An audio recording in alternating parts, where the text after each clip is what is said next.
রবের অর্থ ব্যাপক। আর যদি বাংলা ভাষায় রবের কোনো অর্থ প্রকাশ করতে চান আপনি, তাহলে বাংলা সাহিত্যে এমন কোনো শব্দ নাই, আরবি সাহিত্যে এমন কোনো শব্দ নাই, ইংরেজি সাহিত্যে এমন কোনো শব্দ নাই যে একক কোনো শব্দ দিয়ে রবের সমস্ত স্পিরিট, সমস্ত অর্থ, সমস্ত তাৎপর্য বোঝা সম্ভব। এই জন্য একজন মানুষ পাকা মুসলিম হতে হলে তাই কোরআনকে বুঝতে হবে। দুনিয়ায় সার্বভৌম সুপ্রিম এই শব্দটি যেদিন আসছে তার আগে থেকে রব্বুল আলামিন তিনি রব, তার আগে থেকেই। এবং এখানে যে ক্ষমতাগুলি দেওয়া আছে, যে কি কি ক্ষমতা থাকলে সার্বভৌম বলা হবে, তার চেয়ে অধিক ক্ষমতা সম্পূর্ণ হল রব্বুল আলামিন। এখন যদি আপনি বলেন জনগণ সকল ক্ষমতার মালিক, তাহলে এটাকে শিরক হবে না? হবে না?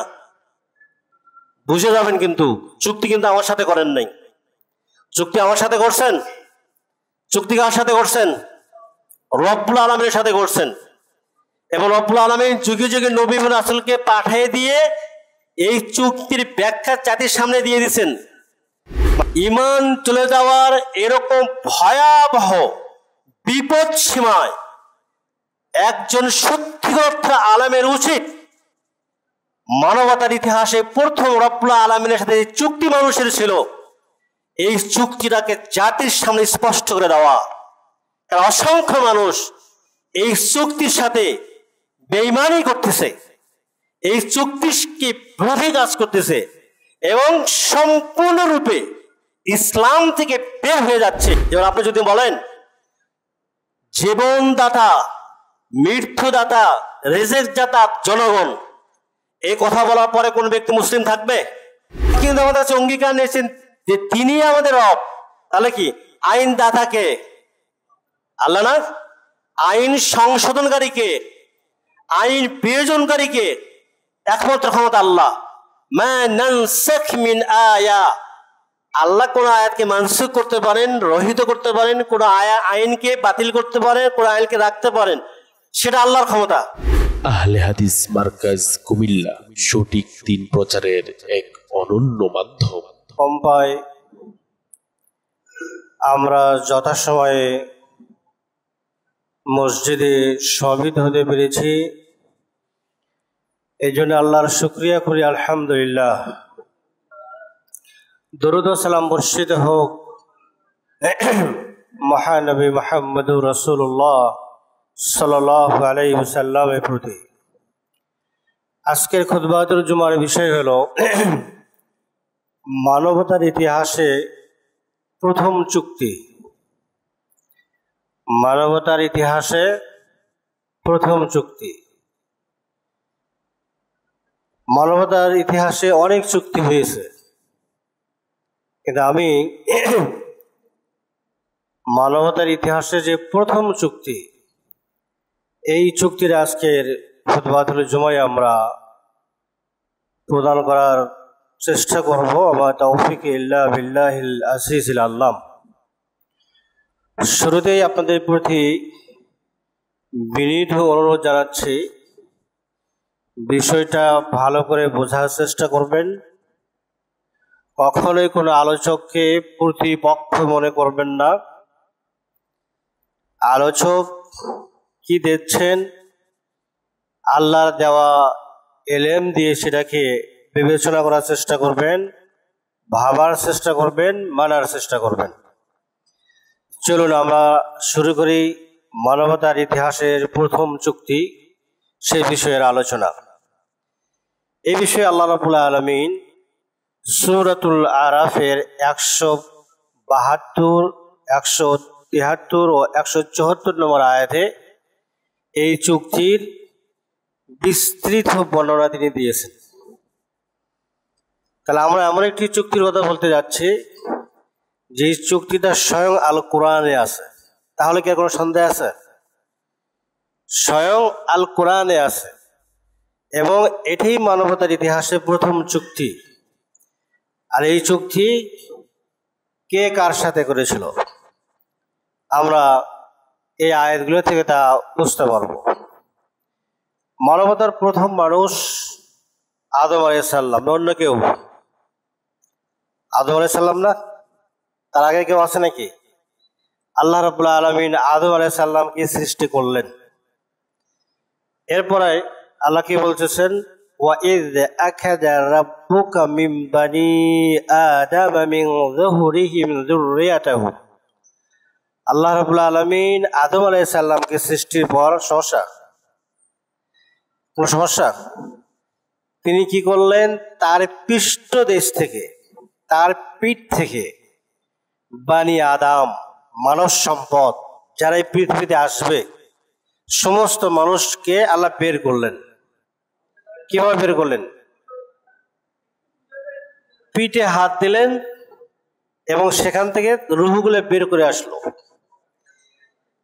এবার এই রুহগুলোকে বের করার পরে তিনি কি করলেন, ওয়া আশহাদাহুম আলা আনফুসিহিম,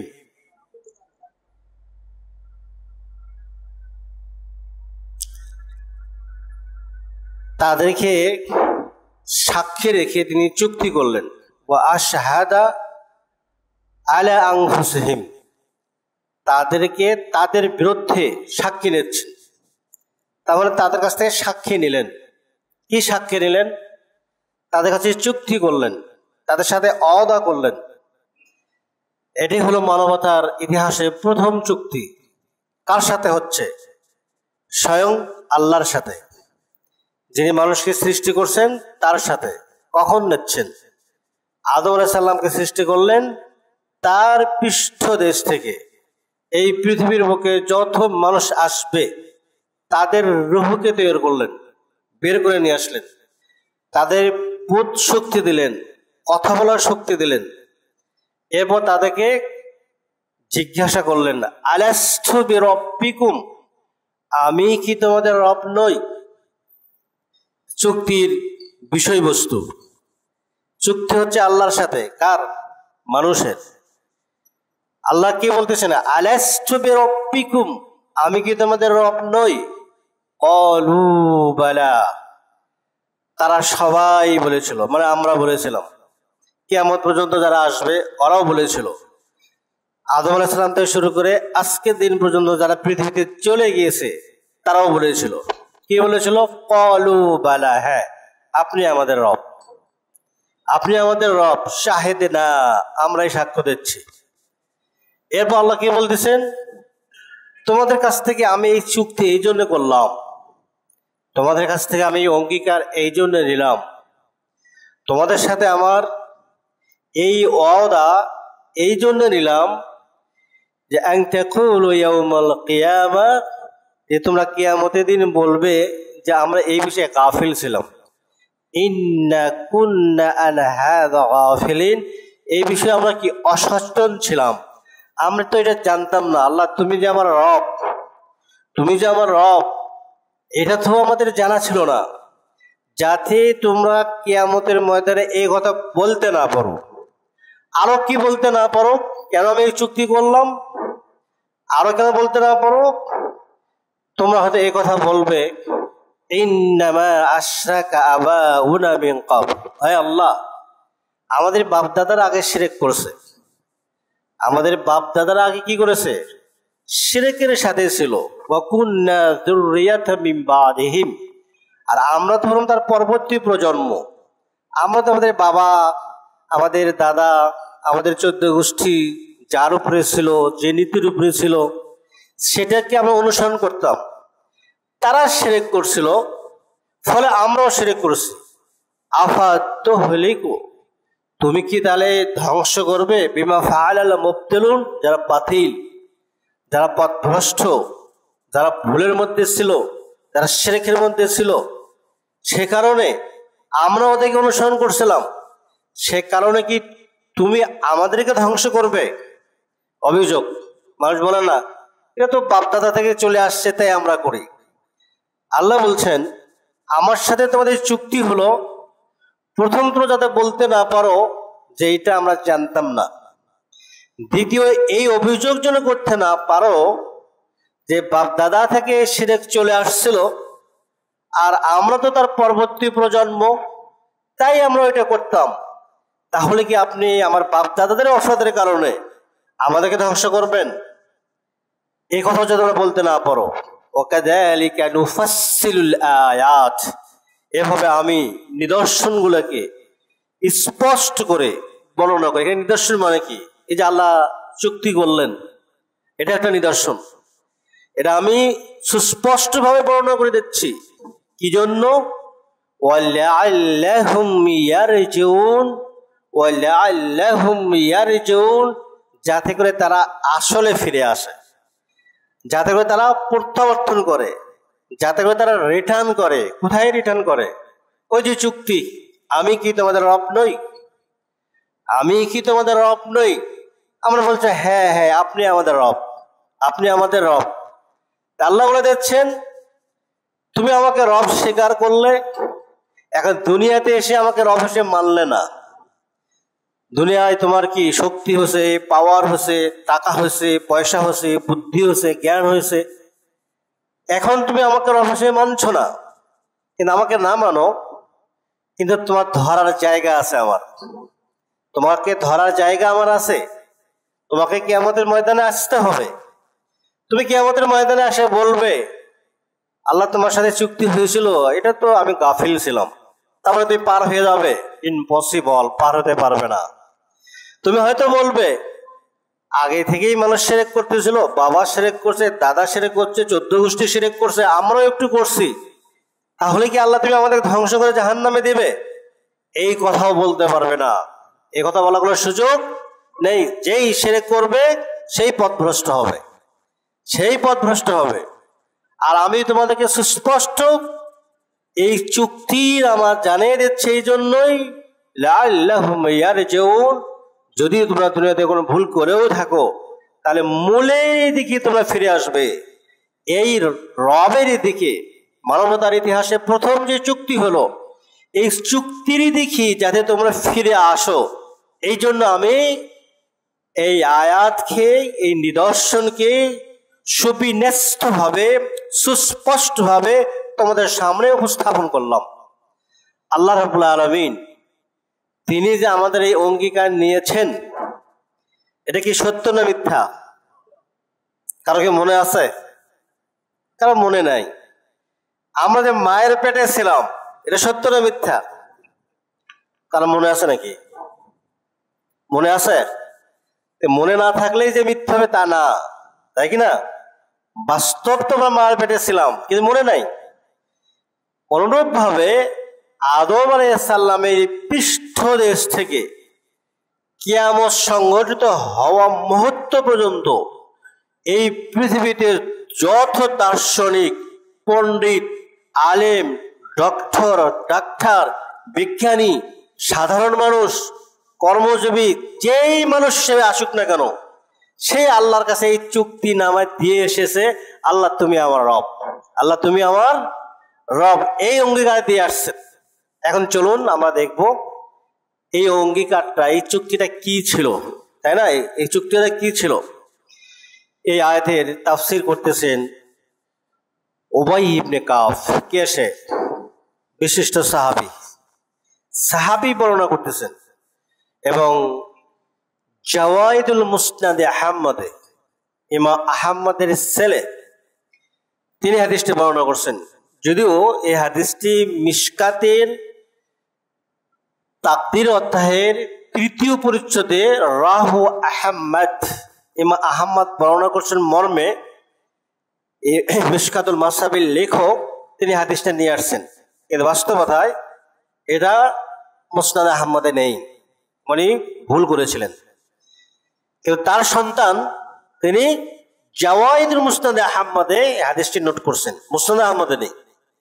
লেখকের ভুল হতেই পারে, কিন্তু হাদিসের মান হাসান, গ্রহণযোগ্য হাদিস। অনেক লম্বা এই হাদিসটি।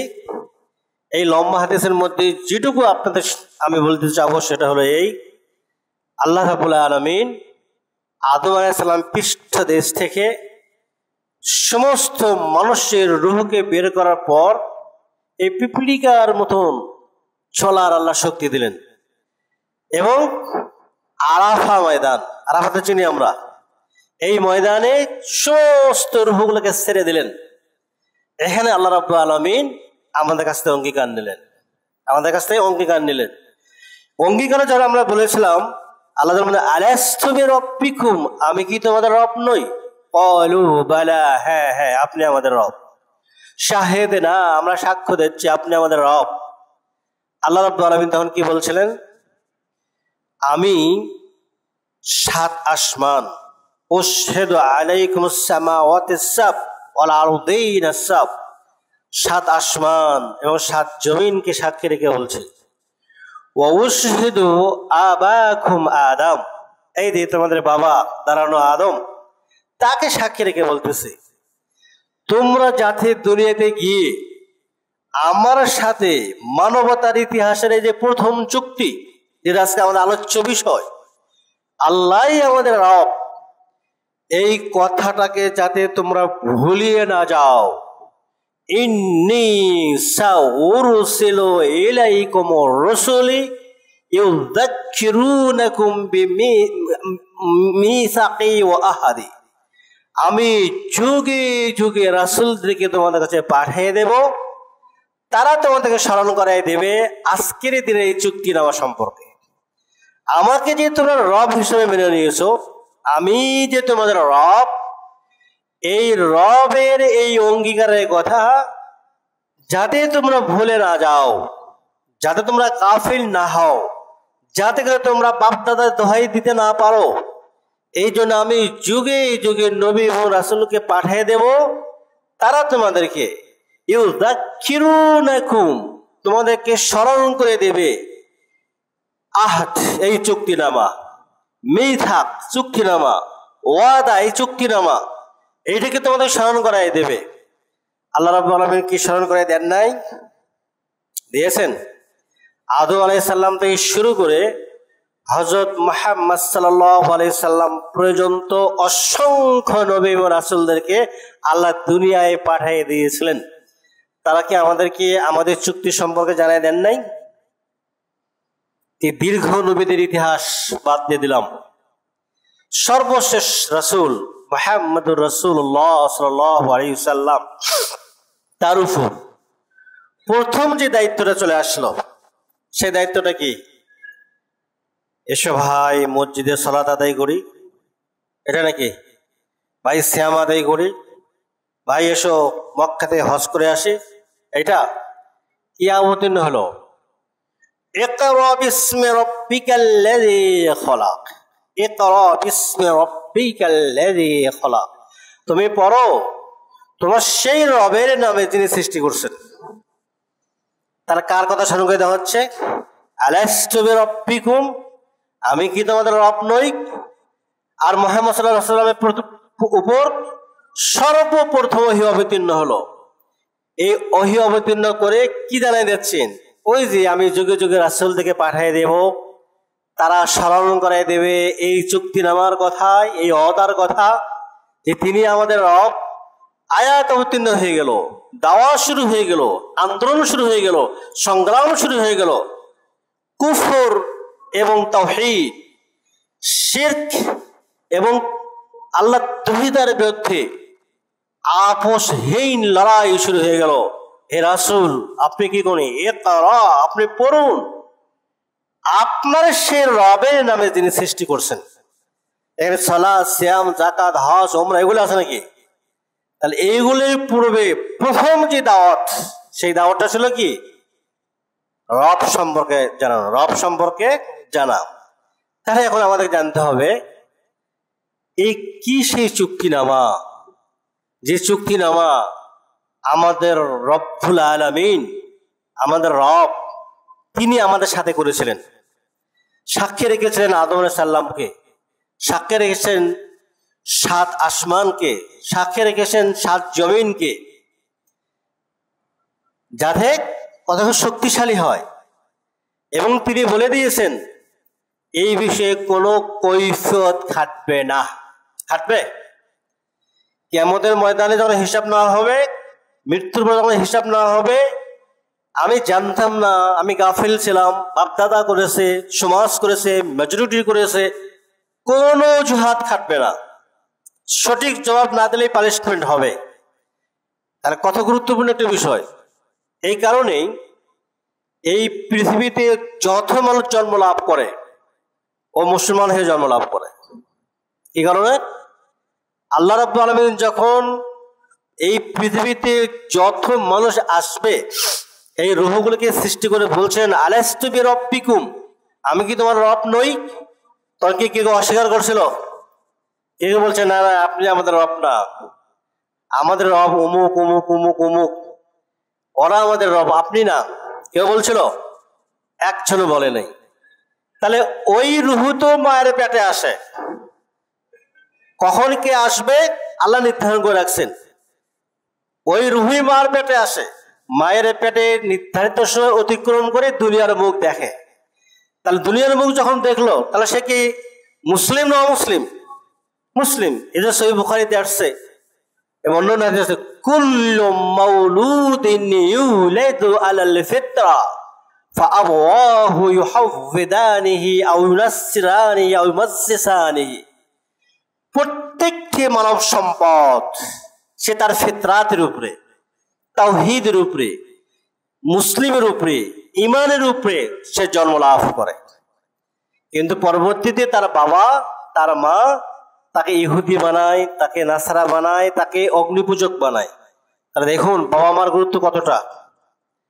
বাবা মার কৃষ্টি কালচার, তার আকীদা ও বিশ্বাস, তার মানহাজ সর্বাগ্যেই বাচ্চারা গ্রহণ করে, এরা নষ্ট করে, পরবর্তীতে সমাজ নষ্ট করে, পরবর্তীতে বিভিন্ন জায়গায় বিভিন্নভাবে নষ্ট হয়। কিন্তু সে জন্মলাভ করছে ইসলামের উপরে। সে ইহুদির ঘরে জন্ম হোক, খ্রিস্টানের ঘরে জন্ম হোক, নাস্তিকের ঘরে জন্ম হোক, তার জন্মটা ইসলামের উপরে। কারণ সে তো আল্লাহকে স্বীকার করছিল, আল্লাহকে রব হিসেবে স্বীকার করেছিল। তাহলে বিষয়টা কত গুরুত্বপূর্ণ। তার বিবাহ কখন এসে করতেছে? দুনিয়াতে এসে। দুনিয়াতে তার আল্লাহ কথা বলার শক্তি দিয়েছেন, শোনার শক্তি দিয়েছেন, টাকা দিয়েছেন, পয়সা দিয়েছেন। এখন এই অহংকারে আল্লাহকে ভোলা শুরু করছে। আল্লাহ বলে দিচ্ছেন ঠিক আছে, কিন্তু যখন আমার কাছে আসবে তখন কিন্তু কোনো কৈফিয়ত থাকবে না, তখন কোনো কৈফিয়ত থাকবে না। তাহলে চলুন এই চুক্তিনামা কি ছিল। আল্লাহ বললেন, আলাস্তু বিরাব্বিকুম, আমি কি তোমাদের রব নই? আল কুরআনুল কারিমে এই রবের অর্থের উপরে অনেকগুলো আয়াত অবতীর্ণ হয়েছে। যদি এই আয়াতগুলো একত্রিত করে একটা বই করা যায়, এরকম মোটা একটা বই হবে। এত বড় বক্তব্য তো এখানে বলে শেষ করা যাবে না। যাবে? আপনি প্রতিদিন সালাত আদায় করেন, শুরু করেন কি দিয়ে? আলহামদুলিল্লাহি রাব্বিল আলামিন। আলহামদুলিল্লাহ, সকল প্রশংসা ওই আল্লাহর জন্য যিনি কে? রব্বুল আলামিন, সমগ্র বিশ্বের রব। রব না? তাহলে সমগ্র পৃথিবীকে যিনি পরিচালনা করতেছেন, সমগ্র পৃথিবীর যিনি সার্বভৌম, সারা পৃথিবীর কর্তৃত্ব যার হাতে, যিনি পরিচালনা করেন, যিনি একক ক্ষমতার অধিকারী, তিনি হলেন কি? রব। তিনি হলেন কি? রব। তাহলে সার্বভৌমকে? আল্লাহ। সার্বভৌমকে? আল্লাহ। মানুষ না, জনগণ না, মেজরিটি না, কোন সংসদ না, কোন সিনেটর না, সে কে? আল্লাহ। এবং আমরা সাক্ষী দেই, নামাজে বলি আলহামদুলিল্লাহি রাব্বিল আলামিন। আপনারা জানেন আদি ইবনে হাতিম, নাম শুনছেন তো? আদি ইবনে হাতিম রাসূলের কাছে আসলেন। লম্বা একটা হাদিসের যে অংশটুকু দরকারটুকু বলি। তাকে দেখে হাদিসের মাঝখানে এক জায়গাতে আল্লাহ রাব্বুল আলামিনের নবী এই আয়াত পাঠ করা শুরু করলেন, ইত্তাখাযু আহবারাহুম ওয়া রুহবানাহুম আরবাবা মিন দুনিল্লাহ। ইহুদি ও নাসারারা তাদের ধর্মীয় পাদ্রীদেরকে, আলেম উলামাদেরকে, তারা কি আল্লাহকে বাদ দিয়ে রব হিসেবে গ্রহণ করেছে। ইত্তাখাযু আহবারাহুম ওয়া রুহবানাহুম আরবাবা মিন দুনিল্লাহ। রবের বহুবচন হলো আরবাব, রবের বহুবচন আরবাব। ইহুদিরা নাসারারা তাদের ধর্মীয় লিডারদেরকে, পাদ্রীদেরকে আল্লাহকে বাদ দিয়ে আল্লাহর জায়গায় তারাকে স্থাপন করেছে ওদেরকে। সঙ্গে সঙ্গে আদি ইবনে হাতেম বলেন, না না, লাসনা না'বুদুহুম। ইয়া রাসূল, আপনি কি বলেন? লাসনা না'বুদুহুম, আমরা তো ওদের ইবাদত করি না, আমরা তো ওদের ইবাদত করি না। আল্লাহ রাসূল এবার প্রশ্নটা পাল্টায় ফেল দিলেন। আল্লাহ রাসূল কি করলেন? প্রশ্নটা পাল্টায় ফেল দিলেন, দিয়ে আলাদাভাবে প্রশ্ন করলেন, তুমি বলো দেখি, তোমাদের আলেম ওলামা পাদ্রীরা আল্লাহ যে বিষয়কে হালাল করেছেন ওই বিষয় যখন তারা হারাম ফতোয়া দেয়, তোমাকে সেটাকে হারাম হিসেবে নেও না? আল্লাহ যেটাকে হারাম করেছেন ওই বিষয়ে তোমাদের আলেম ওলামা যখন হারামকে হালাল হিসেবে ফতোয়া দেয়, তোমরা কি সেটাকে হারাম হিসেবে নাও না? তাহলে আল্লাহর হালালকে হারাম, হারামকে হালাল ওরা করতেছে, আর তোমরা কি মেনে নাও কিনা? হ্যাঁ, এটা তো মেনে নেই, এটা তো মেনে নেই। আল্লাহ রাসূল কি, ফাতিলকা ইবাদাতুহুম, এটাই তো তাদের ইবাদত করা, এটাই তো তাদেরকে রব হিসেবে মেনে নেওয়া। কারণ হালাল এবং হারাম, বৈধ এবং অবৈধ, জায়েজ এবং নাজায়েজ, কোনটা করা যাবে কোনটা করা যাবে না, কোনটা খাওয়া যাবে কোনটা খাওয়া যাবে না, এই বিধি, এই নীতিমালা, এই সার্বভৌম ক্ষমতার একচ্ছত্র অধিপতি তিনি হলো রব্বুল আলামিন। এই ক্ষমতার কার হতে পারে না।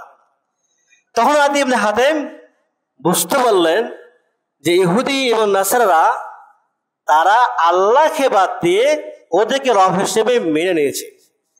তাহলে মানুষ আল্লাহকে বাদ দিয়ে আল্লাহ রবের জায়গায় বসেছে কিনা? এবার কোরআনে আয়াত, ইত্তাখাযু আহবারাহুম ওয়া রুহবানাহুম আরবাবাম মিন দুনিল্লাহ। এভাবে যুগে যুগে মানুষ আল্লাহ রাব্বুল আলামিনকে না মানে অনেক জায়গায় অনেককে মেনেছে। তাই আল্লাহ রাব্বুল আলামিন আল কোরআনে বলছে, আরবাবুন মুতাফাররিকুনা খায়র আমিল্লাহু ওয়াহিদুল কাহ্হার। বহু বহু রব, বহু বহু সার্বভৌম ক্ষমতার মালিক, এটা ভালো না একমাত্র আল্লাহকে গ্রহণ করা সেটাই ভালো? আল্লাহ প্রশ্ন করতেছে, আরবাবুন মুতাফাররিকুনা খায়র। রবের পরিচয় মনে আপনাদের কাছে এটা কঠিন হয়ে যাচ্ছে, আমি এই জায়গাতে আবারও আসবো ইনশাআল্লাহ। রব সেই যিনি জীবনের মালিক, রব সেই যিনি মৃত্যুর মালিক, রব সেই যে সূর্যকে পূর্ব দিকে উদয় করে, রব সেই যিনি সূর্যকে পশ্চিম দিকে অস্ত দেন, রব সেই যিনি আমাদের রিজিককে নিশ্চিত করেন, রব সেই যিনি আমাকে অসুস্থ দেন এবং সুস্থতা দান করেন। এভাবে নানান ক্ষমতার যিনি মালিক তিনি হলেন কি রব। আর রব তিনি যিনি এই সমগ্র পৃথিবীর পরিচালনার নীতিমালা দেন, বিধান দেন, যে এই আইন চলবে, এই আইন চলবে না, মদ খাওয়া চলবে না, মদ খাওয়া চলবে না, মধু খাওয়া চলবে। কে দিচ্ছে বিধান? কে দিচ্ছেন বিধান? আপনারা জানেন জাইনাব জাহাস তথা রাসূলুল্লাহ সাল্লাল্লাহু আলাইহি ওয়াসাল্লামের কোন একটা স্ত্রীর তার কাছে গিয়ে তিনি মধু খেতেন, তা খেতেন না? আয়েশা সিদ্দিকা রাদিয়াল্লাহু তাআলা আনহা অন্য স্ত্রীরা সতীনের ঈর্ষায় ঈর্ষাম্বাতি হয়ে তার মিটিং করে সিদ্ধান্ত নিল যে রাসূলুল্লাহ সাল্লাল্লাহু আলাইহি ওয়াসাল্লাম ওইখান থেকে যখন মধু খেয়ে আসবে তোমরা বলবে যে মাগাফিল, দুর্গন্ধযুক্ত এই জিনিসটা খেয়ে আসছে। পরে রাসূল কি বলছিলেন যে আমি আর মধু খাবো না। মধুটা কি হালাল না? হালাল কে করছে? আল্লাহ করছেন। রাসূল সাল্লাল্লাহু আলাইহি ওয়াসাল্লাম তার স্ত্রীদের এই ঈর্ষার কারণে তিনি এটা খাওয়া বন্ধ করে দিলেন, যে এটা আমি আর খাবো না, এত খারাপ জিনিস। আল্লাহ রাব্বুল আলামিন আয়াত অবতীর্ণ করলেন, ইয়া আইয়ুহান নবী লিমা তুহাররিমু মা আহাল্লাহু লাক তাবতাগি মারদাত আজওয়াজিক। আল্লাহ যে জিনিসটাকে হালাল করে দিয়েছে সেটাকে হারাম করার অধিকার তোমাকে কে দিল? তোমাকে কে দিল? তোমার স্ত্রীদের সন্তুষ্টির জন্য? তাহলে এবার বলুন, মূলত হালাল এবং হারাম আল্লাহ নির্ধারণ করেন। আল্লাহ নির্ধারণ করে ওহীর মাধ্যমে তার রাসূল থেকে জানাই দিতেন এটা বৈধ, এটা অবৈধ। সর্বশেষ সর্বশেষ পৃথিবী শেষ হওয়া দিন পর্যন্ত কোনটা বৈধ কোনটা অবৈধ, কোনটা খাওয়া যাবে কোনটা খাওয়া যাবে না, কোন অপরাধে কোন শাস্তি, কোনটা করলে ফাঁসি দিতে হবে, কোনটা করলে হাত কাটতে হবে, কোনটা করলে বেত্রাঘাত করতে হবে, এই বিধান কিয়ামত পর্যন্ত আল্লাহ রাব্বুল আলামিন দিয়ে দিয়েছেন, দেন নাই? আল কোরআনুল কারিমে কি তা নাই? আল কোরআনুল কারিম কি অবতীর্ণ হয়েছে শুধু মানুষের ভাষায় দাওয়াত খাওয়ার জন্য নাকি? এখানে কি সেই বিধান নাই? এই বিধান কে দিয়েছে? এই বিধান যিনি দিয়েছেন তিনি রব। এই বিধান যিনি দিয়েছেন তিনি রব। সমগ্র কোরআন এবং সহিহ হাদিস সমূহ রব্বুল আলামিনের বিধান, রব্বুল আলামিনের বিধান। আল্লাহ রাব্বুল আলামিন এই চুক্তি আমাদের কাছে করে নিলেন, আলাস্তু বিরাব্বিকুম, আমি কি তোমাদের রিজিক দাতা নই? আমি কি তোমাদের মৃত্যু দাতা নই? আমি কি তোমাদের বিধান দাতা নই? আমি কি তোমাদের সার্বভৌম নই?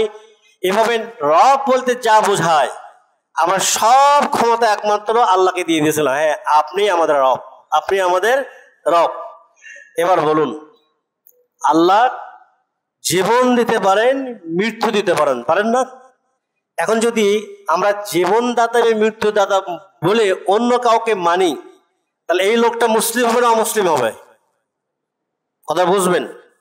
আল্লাহ রিজিক দাতা, আমি রিজিক দাতা হিসেবে আল্লাহকে না মেনে যদি আমি কোনো মূর্তিমা বা কোনো শক্তিকে মানি, তাহলে সেই লোকটা কি মুসলিম থাকবে? মুসলিম। আপনি আজকে মসজিদে আসছেন, আপনি একটা মানে ব্যতিক্রম উদাহরণ দিয়ে আপনাদের খারাপ লাগতে পারে, আশা করি এটা আপনি বুঝবেন। যদি কারো কাছে খারাপ লাগতে পারে, আরো উদাহরণ আছে, আমি সেখানে যাচ্ছি না। এই যে বসে আছেন, পিছন দিক থেকে যদি একটু বাতাস যায়, কেউ শুনুক আর না শুনুক, আপনি শুনছেন, অজু থাকবে? অজু থাকবে? এখন আপনি যদি হাঁটু গেড়ে বসে আছেন, আরে একটু বাতাস গেছে কি হয়েছে, কি যায় আসে, মামুলি বিষয়, নামাজটা পড়েই যাই, ওই লোকের কি নামাজ হবে? নামাজ হবে? পিছন দিক দিয়ে বাতাস চলে গেছে, বাইতুল মুকাররমের ইমাম সাহেব, বাংলাদেশের খ্যাতনামা মানুষ, মুহাদ্দিস, তার পিছন দিক দিয়ে বাতাস চলে গেছে। উনি যদি এখন মনে করে আমি খুতবাটায় দিই, নামাজটা পড়াই দেই, এত মানুষের মধ্যে চলে যাব, হবে? হবে? মসজিদে জুমার সালাতের ইমামতি করছেন, ডক্টর আব্দুর রহমান সুদাইসির পিছন থেকে বাতাস বের হয়ে গেছে, উনি এখন কি করবেন? নাক এভাবে ধরে বের হয়ে চলে যাবেন। হাদিসে কি আসছে? উনি যদি মনে করেন এত বিশাল মানুষ, পৃথিবীর জাতীয় একটা মসজিদ, একটু বাতাস বের হয়ে গেছে আর আমি কি উঁচু করে আসবো, দরকার নাই, নামাজটা শেষ করে দেই, ঠিক আছে, আপনার দরকার নাই, নামাজ শেষ করে দেন। বাস্তবতাই কি তার নামাজটা হবে? মুসল্লির হতে পারে, মুসল্লি তার জানে না, মুসল্লিদের হয়ে যাবে, কিন্তু ওনার কি হবে? তার মানে পিছন দিক থেকে বাতাস বের হয়ে যাবে ওযু করার পরে, এটা হলো ওযু ভঙ্গের কারণ, যেই করবে তারই যাবে, ঠিক আছে কিনা? আপনাকে নিশ্চিত হতে হবে, বাংলাদেশের অসংখ্য মানুষ ব্যাপারে নিশ্চিত যে গণতন্ত্রের এই প্রক্রিয়াটা শিরক, এটা কি শিরক? এই শিরক মেনে নেওয়ার পরেও এই শিরকের জন্য ওকালতি করে, এই শিরকের কাজের জন্য আহ্বান করে, অথচ এই শিরক করার পরে সে কি হয়ে যায়? ওই পিছন দিক দিয়ে বাতাস বের হলে যেমন তার ওযু নষ্ট হয়ে যায়, একজন মানুষ শিরক করার সাথে সাথে সে ইসলাম থেকে বের হয়ে যায়। একজন মানুষ শিরক করার সাথে তার ওযু নষ্ট হয় না, তার সিয়াম নষ্ট হয় না, তার নামাজ নষ্ট হয় না, তার নষ্ট হয়ে যায়, ইসলাম নষ্ট হয়ে যায়। আপনি রমজান মাসে সিয়াম রাখছেন বা আজকে আপনি সিয়াম রাখছেন, দুপুরবেলায় খেয়ে ফেলছেন, কি নষ্ট হবে? সিয়াম বারোটা নষ্ট হবে কিনা কোনো কি সন্দেহ আছে? এটার জন্য কোনো সন্দেহ নাই। কোন শিরকের সাথে যখন কোনো মানুষ লিপ্ত হয়ে যায়, ওই লোকের ব্যাপারে কেউ ফতোয়া দেখ আর না দেখ, ওই লোক ইসলাম থেকে বের হয়ে যায়, সে মুশরিক, সে অবশ্যই মুশরিক। অথচ এই মুশরিকের কাজ, এই শিরকের কাজ হচ্ছে না এই দেশে, হচ্ছে কিনা? এই জন্য সারা পৃথিবীর সবচেয়ে বড় শিরক হলো গণতান্ত্রিক প্রক্রিয়া শিরক। এই আধুনিক রাষ্ট্র ধ্বংসে, আধুনিক রাষ্ট্র ধ্বংসে এই থিওরি অবশ্যই শিরক। আপনি যদি আল্লাহর এই অঙ্গীকারকে ভঙ্গ করতে চান তাহলে এই শিরক করুন। এবং আল্লাহ বলে দিয়েছেন আমার সাথে এই চুক্তি করেছো, কিয়ামতের ময়দানে আসবে, বলবে আমি জানতাম না, তোমার অজুহাত গ্রহণযোগ্য হবে না। তুমি বলবে আগে থেকেই সেটা হয়ে আসছে, আগে থেকেই মানুষ ডেমোক্রেসি মানে এই ভোট করে, এই মন্ত্রী হয়, এমপি হয়, আমরা না একটু ভোট দিছি আর কি। আপনি একটু ভোট দেন নাই, আপনি রব বানায় ফেলছেন। আপনি কি করেছেন? একজন মানুষকে আল্লাহর জায়গায় রব বানিয়ে ফেলছেন। ও রব প্রত্যেকটি এমপি এবং মন্ত্রী যেখানে গণতান্ত্রিক পদ্ধতিতে হয়ে যায়, ডেমোক্রেসির পদ্ধতিতে হয়ে যায়, এরা প্রত্যেককে এক একজন রব। আপনি বিশ্বাস করেন আর না করেন, আপনি মানেন আর না মানেন, কেউ বলে সাহস পাক আর না পাক, ইসলামের সূর্য যেমন পূর্ব দিকে ওঠে সত্য, এমন হয় সারা পৃথিবীর যেখানে গণতান্ত্রিক পদ্ধতি আছে, এই গণতান্ত্রিক প্রক্রিয়ায় প্রত্যেকটাই এমপি এবং মন্ত্রী সে আল্লাহর রবের এই ক্ষমতায় বসে যায়। আল্লাহকে না মানে ও ওদের রব, এরা রব, এরা বাংলাদেশের রব, বিভিন্ন জায়গার রব। আপনি কি রব বানাবেন নাকি? আপনি আল্লাহ রাব্বুল আলামিনের সাথে অঙ্গীকার করে আসছেন, আল্লাহ আলাস্তু বিরাব্বিকুম, আমি কি তোমার রব নই? এই যে আল্লাহর সাথে মানবতার প্রথম চুক্তি, এই চুক্তিকে মেনে রাখার চেষ্টা করবেন। যদি আপনি মেনে না নেন, যদি ধরে না রাখেন, আমার কিছু করার নাই। আল্লাহ রাব্বুল আলামিন কোরআনে বলছেন ইন্নাল্লাযীনা ক্বালু রাব্বুনাল্লাহ সুম্মা ইসতাকামু তাতানাজ্জালু আলাইহিমুল মালায়েকা, যারা বলে আমার রব আল্লাহ আর এর উপর অটট থাকে, তাদের পুরস্কার আছে। জীবিত অবস্থায় যখন মারা যাবে তখনই পুরস্কার আছে। এরপরে আপনি যখন মারা যাবেন ওইখানে আপনি কি রক্ষা করবে? মারা যাওয়ার পরে কবরে প্রথম প্রশ্ন হবে মার রব, তোমার রবকে। দেখছেন আল্লাহ অঙ্গীকার নিছেন, নবীরা জানাই দিছে, আপনি কবরে গিয়ে জিজ্ঞাসিত হবেন। এই প্রশ্ন কি আপনাকে বন্ধ করবে নাকি? আপনার লাঠির জোর, পাঠির জোর, ক্ষমতার জোর, প্রশাসনের জোর, এগুলিকে আপনি রক্ষা করবে নাকি? মালাক আপনাকে অবশ্যই জিজ্ঞাসা করবে মার রব, তোমার রবকে, তোমার রব কে ছিল? আপনি কি বলবেন নাকি ডেমোক্রেসি আপনার রব ছিল? আপনি বলবেন নাকি এরা আপনার রব ছিল? এইটা বলে কি আপনি উত্তর পাবেন? যদি আপনার এই ভয় থাকে, সম্পূর্ণরূপে পিঠ ফিরিয়ে নিয়ে আপনাকে মুওয়াহিদ হতে হবে, তাওহীদবাদী হতে হবে। আল্লাহর সাথে, আল্লাহর ক্ষমতার সাথে, আল্লাহর পাওয়ারের সাথে কোনো জায়গায় আপনি শিরক করতে পারবেন না। আল্লাহ রাব্বুল আলামিন আমাদেরকে এই সত্যের উপর উঠে তৌফিক দান করুক, আমিন।